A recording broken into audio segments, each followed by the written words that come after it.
las iglesias son organizaciones que de cierta forma regulan la conducta de las personas. Ahora, también hay algunas que es su organización, porque hay precisamente iglesias que están organizadas en un concilio, están organizadas en en el proceso que llaman, por ejemplo, en las asociaciones. Por ejemplo, la Iglesia Metodista Libre asociada no es lo mismo que una iglesia cualquiera. La Iglesia Metodista Libre tiene precisamente un vínculo con otras instituciones en el mundo entero, sobre todo en Estados Unidos. Y desde allí lo asociado significa que tienen una regulación. Ahí está también eh, las iglesias evangélicas dominicanas, están las iglesias, la misma iglesia pentecostal, doctor. Tenemos que ser justos. Las iglesias pentecostales, que son las que más están inspiradas en el Espíritu Santo, o sea, que reclaman toda una serie de requisitos para ser considerado como pentecostal. Por ejemplo, tienen que hablar en lengua, tienen que tener una movilidad. Por ejemplo, hay iglesias pentecostales que hacen una movilidad dentro de la misma iglesia, se movilizan, bailan y danzan en el espíritu como hacía David. Y entonces eso es una forma de regulación. Por ejemplo, las iglesias pentecostales consideran que si la persona no habla lengua o no es efusivo emocionalmente, no está bautizado en el Espíritu Santo. Entonces están las iglesias bautistas, los adventistas y todas las demás que son cristianas, que entonces su principio es la doctrina, la teología.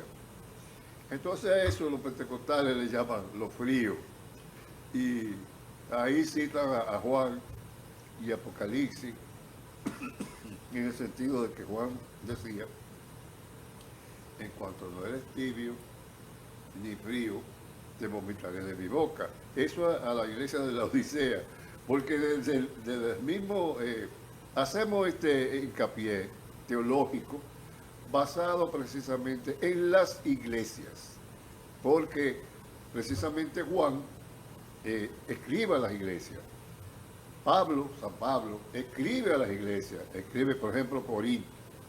La iglesia de Corinto que era resucitaban muertos, pero eran chismosos, tenían una situación que se consideraban superiores porque hablaban lengua, porque resucitaban muertos, porque le ponían la mano y el muerto revivía. Entonces ahí fueron adoptando una postura sumamente rígida. Entonces, ¿qué pasaba con eso? Que era chismoso, que le llevaba la vida a las personas. Y que precisamente lo que venimos analizando, que la mujer participaba demasiado en la vida de la asamblea, porque asamblea celebrante y concelebrante es como se llama tanto en la Iglesia Católica como en las demás iglesias. Entonces, ahí fue donde Pablo adoptó una postura que ha sido altamente criticada, porque le dijo, porque las mujeres de los pastores, de los líderes, generaban problemas graves. Y entonces dijo, la mujer que calle en la congregación. Y eso ha sido altamente criticado. Y en ese sentido, adoptó una postura. Dijo, si yo hablara lengua y hizo toda una teología, si yo resucitara muerto, pero no tengo amor, de nada soy. Soy como un címbalo, o sea, como una tambora que no suena. Entonces, digo, de todos los dones, el don más importante es el don del amor. Hablando entonces ya a todos, a los apreciados oyentes que tienen diferente concepción o fe, que es el tema que estamos tocando, es la fe, la creencia. La creencia en doctrina, la creencia en Dios. ¿Cuánto tiene que durar un sacerdote para ser No, sacerdote? no, no, no. Estudiando. No, de por vida. Para llegar a ser, ¿cómo se llama? Obispo, arzobispo, Obispo. más de 30 años. Pues, citemos el caso de Pérez Sánchez. Pérez Sánchez fue uno de los hombres más consagrados a la iglesia, un líder político, una capacidad política que tenía y una labor que hizo por el país. Bueno, fue miembro del Consejo de Estado, sin embargo no pudo llegar a ser, no llegó a ser obispo, siempre fue monseñor. Entonces, monseñor no es lo mismo que obispo. Entonces siempre se le llamó la atención porque él aspiraba a un cargo eclesiástico de alto nivel y sucedió que entonces vino Claricio, vino Pitini, vino otro de fuera, porque la Iglesia Católica es sumamente rígida, doctor, en cuanto a lo que es la promoción, el ascenso, el descenso, el reclamo. Ahora, se apega a la ley, se apega a lo que se llama la ley canónica. Aunque una persona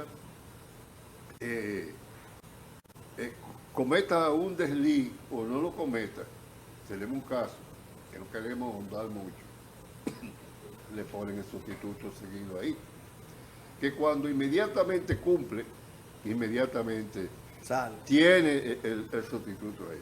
Entonces, es más rígida en cuanto al apego a los cánones. O sea, estamos hablando de los reglamentos canónicos de la iglesia. Los códigos canónicos que tienen que leerlo, tienen que saber leer. Y los que somos católicos, apostólicos y romanos, por ejemplo, yo que pertenezco a dos instituciones sumamente rígidas, el Opus Dei y la Orden de Malta, son instituciones sumamente rígidas. Yo recuerdo una vez que yo participaba en un programa de televisión y me dijeron, mire,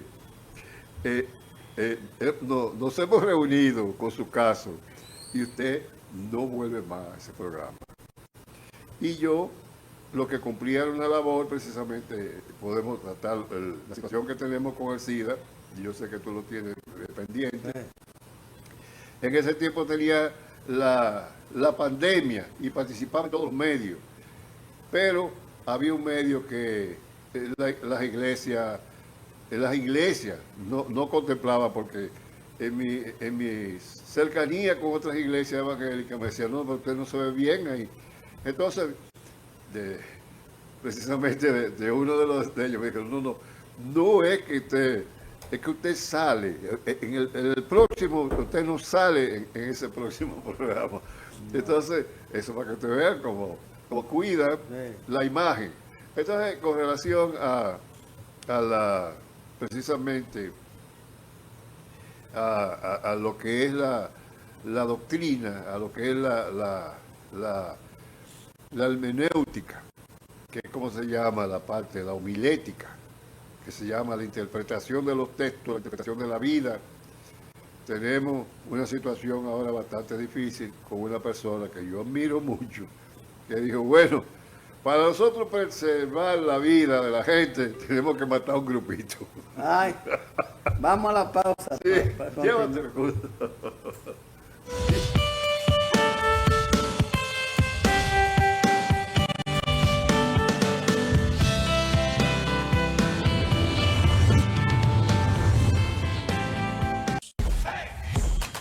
Audio Jungle.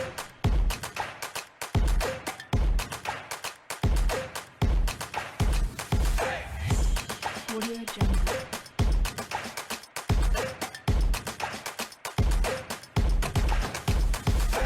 Audio Jungle. Cada gota es una bendición que alegra nuestra vida como una canción que brinda a la familia la oportunidad de mantener viva la esperanza de avanzar. Cada uno de nosotros está dispuesto a hacer su mejor esfuerzo para que el agua llegue a ti siempre. Corporación del Acueducto y Alcantarillado de Santo Domingo, CAS.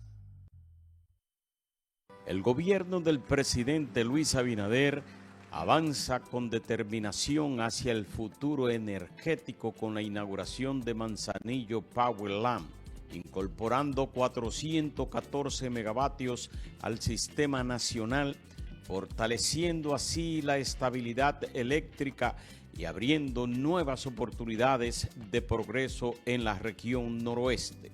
Un cambio que se siente, un futuro que ya está aquí, al alcance de cada dominicano. Yo cruzaba ese monte a pie, oscura y sola todos los días. Pues los muchachos me esperaban. Por ellos, uno hace lo que sea. Ahora, llego segura y ellos a tiempo. Porque el cambio también se ve en el camino. El gobierno de la República Dominicana trabaja para que cada viaje sea más seguro, con más iluminación, mayor presencia en las carreteras y asistencia 24/7 a través del 511. Obras que conectan comunidades, regiones y destinos. Menos vueltas en el camino, más tiempo donde importa. Vías que cambian vidas. Gobierno de la República Dominicana.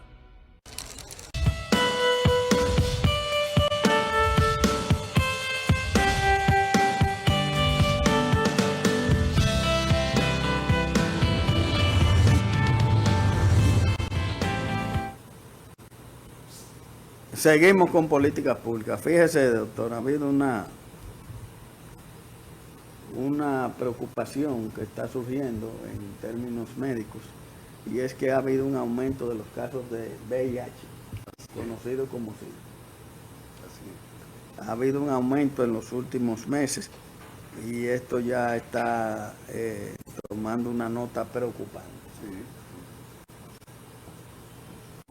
Usted como epidemiólogo, ¿a qué usted cree que se atribuye? Bueno, hablamos ahorita precisamente de los arbitrios, del tutelaje, que cuando el Poder Ejecutivo se mete y ejerce el financiamiento de la tutela. También con el tema de la vigilancia epidemiológica del VIH y el SIDA.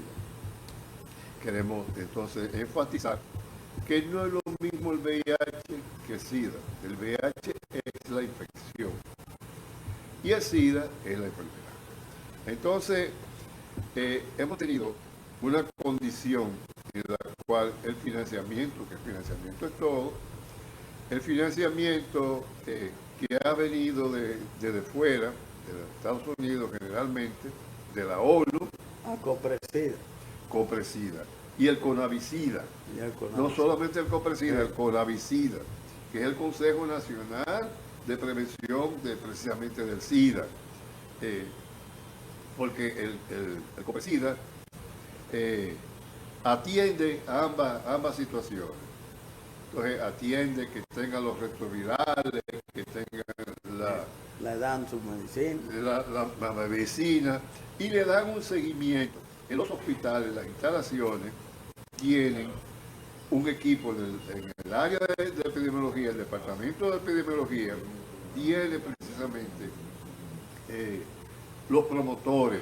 Por ejemplo, están los promotores que tienen que ver de la tuberculosis, que está muy cerca del VIH y del SIDA, porque generalmente los infectados con el VIH, el virus de la inmunosupresión humana, generalmente tienden a la cronicidad, tienden a los procesos de pulmonares crónicos y al síndrome de Kaposi, a esos síndromes que son tan cruentos, tan largos en su proceso de destrucción de la vida, porque es que el momento en el cual una persona es infectado, no tiene la enfermedad, es infectado, la vida le cambia significativamente, y por eso estamos hablando, como médico ambos, estamos hablando de una situación tan... Le cambia totalmente. Completamente, y eso lo hacemos... Psicológicamente, así. Algunos físicamente y otros socialmente. Sí. No es problema serio. Claro. Y entonces, a veces en mi investigación de campo, algunas personas, tanto con la infección como con la enfermedad, se acercan a mí y me dicen, deme para comer, deme, porque yo tengo SIDA, yo tengo VIH, y entonces veo que han pasado por el proceso de educación, doctor, porque hay un proceso de educación tanto para la tuberculosis como para el VIH y para el SIDA, que los hospitales se encargan, el área de epidemiología se encarga de darle un seguimiento y una vigilancia epidemiológica a estas personas que generalmente son jóvenes, son personas que es por la sexualidad. El incremento ahora es los programas. No, los programas y el no uso de la protección. Bueno, porque los jóvenes cuando les estoy dando charlas me dicen, doctor, es que es muy difícil cuando tengo ganas ponerme esa cuestión. Sí.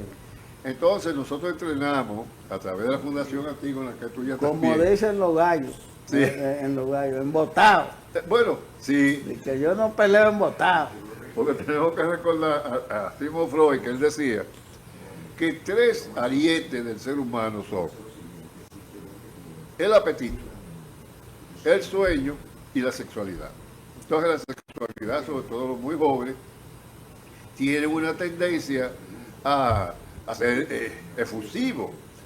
Y es algo que nosotros tenemos que obtemperar, sobre todo de la parte de la Iglesia Católica, que ha sido siempre renuente, o no solo renuente, sino a prohibir la educación sexual en la educación católica. Y sabemos que la educación católica es la más grande del mundo. Está en el mundo entero la educación católica. Por eso, la Iglesia Católica nos llamamos Mater y Magister, o sea, la madre y el magisterio. Entonces, precisamente, esos jóvenes que no reciben el pan de la educación, que nosotros creemos mucho, tanto para lo financiero como para la vida, la educación es sumamente importante y no hay una institución que como la Iglesia Católica en el mundo entero genere el conocimiento necesario para la vida.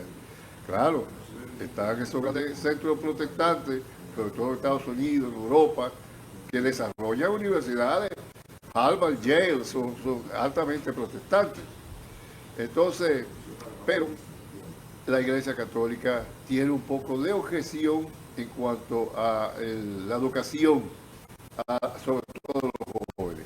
Entonces, estos jóvenes son atrapados de manera desprevenida y, como decía Freud, la sexualidad es un poder, es que se impone.